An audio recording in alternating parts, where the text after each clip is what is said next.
Everyone, कैसे हैं बेटा आप सब। I hope you are all is well. तो ये आपकी वर्कशीट आ गई है बेटा।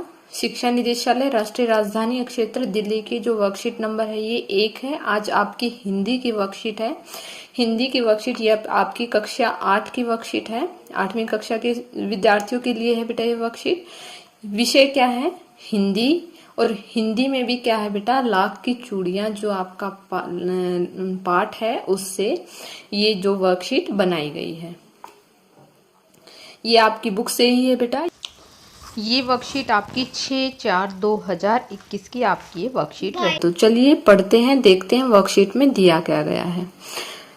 बच्चों, इस कार्यपत्रक के माध्यम से हम कार्यपत्रक बेटा यानी कि वर्कशीट बोलते हैं कार्यपत्रक को, के माध्यम से हम अपनी हिंदी की पाठ्य पुस्तक बसंत के दूसरे पाठ, यानी कि आपकी पाठ्य पुस्तक में कौन सा पाठ है बेटा, ये पाठ्य पुस्तक बसंत के दूसरे पाठ लाख की चूड़ियां। पाठ का नाम है बेटा लाख की चूड़ियां। और आपकी ये बसंत जो आपकी पाठ्य पुस्तक है उससे आपका ये दूसरा पाठ है के बारे में कुछ जानने और समझने का अभ्यास करेंगे। यह एक कहानी है जिसका मुख्य पात्र कौन है बेटा, बदलू। बदलू क्या है? एक आदमी का नाम है। बदलू चूड़ी बनाने का कार्य करता था। लेखक ने बदलू के कार्य को बड़े ही ध्यान से अवलोकन किया है, तभी तो उन्होंने बदलू के काम करने के तरीके को नीचे लिखे पाठ के अंश में अच्छी तरह बताया है। तो बच्चों, कहानी की शुरुआत कुछ यूं होती है। देखिए बेटा, ये आपकी जो बसंत जो आपकी पाठ्य पुस्तक है उसमें ये आपका दूसरा पाठ है लाख की चूड़ियां। इसमें मुख्य पात्र कौन है? बदलू है। यह एक कहानी है, इसका मुख्य पात्र है बदलू। बदलू क्या काम करता है बेटा? चूड़ियां बनाने का काम करता है।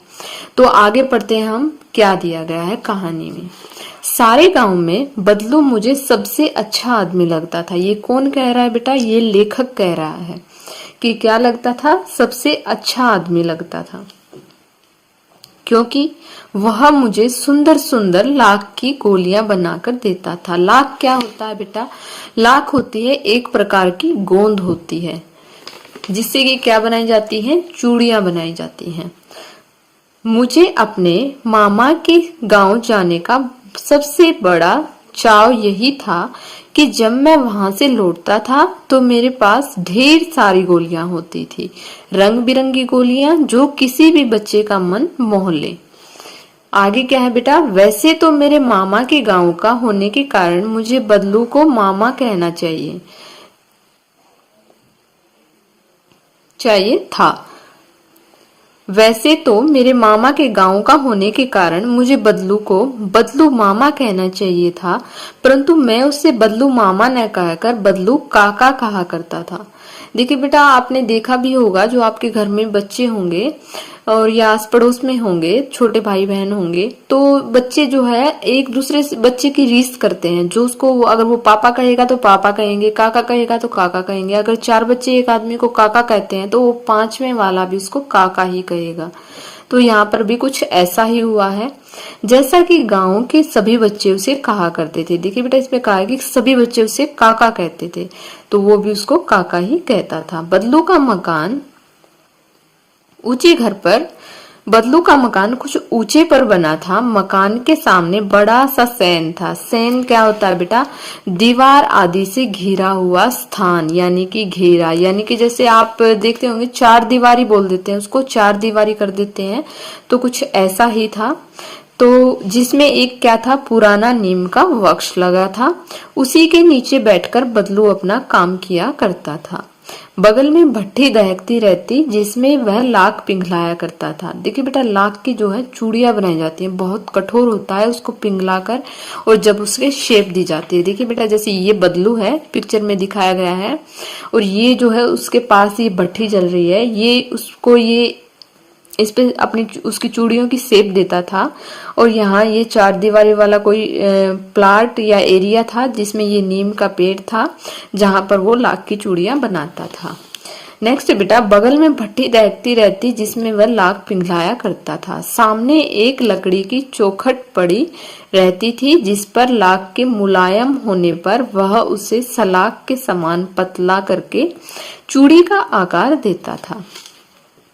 पास में 4-6 विभिन्न प्रकार की बेलनुमा मुंगेरियां रखी रहती थी। मुंगेरिया क्या होती है बेटा? बेलन के आकार की ठोस लकड़ी का टुकड़ा होता है, जिससे उस पर वो लपेट कर जो है वो चूड़ियां बनाता था, ताकि उसको गर्म ना लगे और जो है आकार उसका सही आए, जो आगे से कुछ पतली और पीछे से मोटी होती। लाख की चूड़ी का आकार देकर वह उन्हें मुंगेरिया पर चढ़ाकर गोल और चिकना बनाता। तब एक एक कर पूरे हाथ की चूड़ियां बना चुकने के पश्चात वह उन पर रंग करता था। देखिए बेटा, ये आपकी वर्कशीट है जो कार्यपत्रक मतलब, तो इसमें क्या है, जो बबलू के बारे में बताया गया है कि वो लाख की चूड़ियां बनाता था और वो जो है एक 4 दीवारी किए हुए एक प्लाट में बैठता था। उसमें एक नीम का पेड़ था बेटा, और उसके पास एक भट्ठी दहकती रहती थी, जिसमें क्या करता था वो उसको लाख को पिघलाया करता था, और जो है उसमें एक मुलायम क्या था,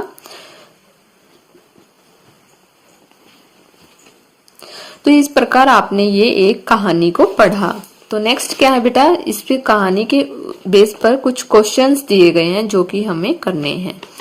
पहला प्रश्न क्या है बेटा हमारा, लेखक को मामा के घर जाना क्यों अच्छा लगता था? आपको छुट्टियों में किसके घर जाना अच्छा लगता है और क्यों? तो यहाँ पर क्योंकि आपने वर्कशीट में पढ़ा है कि उसको वहां जाना क्यों पसंद था, क्योंकि वहां बदलू मामा उसे सुंदर सुंदर लाख की गोलियां बना कर देता था। और देखो छुट्टियों में हमें, आपको यहाँ पर जहां भी आपको छुट्टियों में जाना पसंद है, आप यहाँ पर वो लिखोगे। मैंने यहाँ पर लिखा है कि हमें भी छुट्टियों में अपने मामा के घर जाना अच्छा लगता है, वहां सब लोग मुझे बहुत लाड करते हैं, प्यार करते हैं। तो आपको भी छुट्टियों में जहां जाना पसंद हो, आप अपनी वर्कशीट में वही लिखेंगे। नेक्स्ट क्वेश्चन है हमारा बेटा कि प्रस्तुत पाठ में लाख से बनने वाली चूड़ियों का जिक्र किया गया है। क्या आप कुछ अन्य पदार्थों के नाम बता सकते हैं जिनसे चूड़ियां बनती हैं? देखिए बेटा, इसमें तो जो चूड़ियां बनती थी वो किससे बनती थी? लाख से बनती थी। लेकिन यहाँ आपको कुछ और पदार्थ बताने हैं जिनसे कि चूड़ियां बनती हैं। तो यहाँ पर मैंने लिखा है, देखो बेटा, कांच की भी चूड़ियां होती हैं, प्लास्टिक की भी होती हैं, मेटल की भी होती हैं, सोने की भी होती हैं, और हाथी दांत से भी चूड़ियां बनाई जाती हैं। तो यहाँ पर मैंने ये कुछ पदार्थ यहाँ पर लिखे हैं। नेक्स्ट प्रश्न है बेटा हमारा कि लेखक बदलू को मामा ने कहकर काका क्यों बुलाता था? अनुमान लगाइए कि बच्चे अक्सर ऐसा क्यों करते हैं। तो देखिए बेटा, हमने वर्कशीट में पढ़ा था कि सभी बच्चे उसको काका कहकर बुलाते थे, इसीलिए बदलू भी उसको, देखिए बेटा, जैसे कि हमने वर्कशीट में पढ़ा था कि सभी बच्चे उसको काका कहकर बुलाते थे, इसीलिए लेखक भी बदलू को मामा न कहकर काका बुलाता था। तो यहाँ पर हम लिखेंगे क्योंकि वहां पर सभी बदलू को काका कहकर बुलाते थे, इसीलिए वह भी काका कहने लगा। बच्चे अक्सर दूसरे बच्चों को देखकर ज्यादा सीखते हैं, कॉपी करते हैं, इसीलिए ऐसा हुआ। नेक्स्ट क्वेश्चन है बेटा, क्या आपने किसी को घर में बदलू की तरह कोई सामान बनाते हुए ध्यान से देखा है? उसके बारे में अपने शब्दों में लिखिए। तो आपने कहीं भी बेटा किसी को भी कुछ भी बनाते हुए देखा हो, फर्नीचर बनाते हुए देखा हो, चूड़ियां बनाते हुए देखा हो, कुछ भी बनाते हुए देखा हो, तो वो आपको यहाँ पर अपने शब्दों में लिखना है। फॉर एग्जाम्पल मैंने यहाँ पर लिखा है कि हाँ, मैंने फर्नीचर बनाते हुए देखा है। वह लकड़ी लेकर आते हैं और उसे काटकर सही आकार के साथ मेज, बेड, चारपाई आदि बनाते हैं। तो आई होप बेटा आपको ये वर्कशीट समझ में आ गई होगी। ये आपकी हिंदी की वर्कशीट थी जो कि आपकी पाठ से, आपकी जो बुक से ही ली गई थी, कहीं बाहर से नहीं है, ये आपके सिलेबस से ही है। तो अगर आपको वर्कशीट अच्छी लगी, अगर आपको वीडियो अच्छी लगी तो प्लीज चैनल को लाइक कीजिए, शेयर कीजिए एंड सब्सक्राइब कीजिए। Thank you, thanks for watching.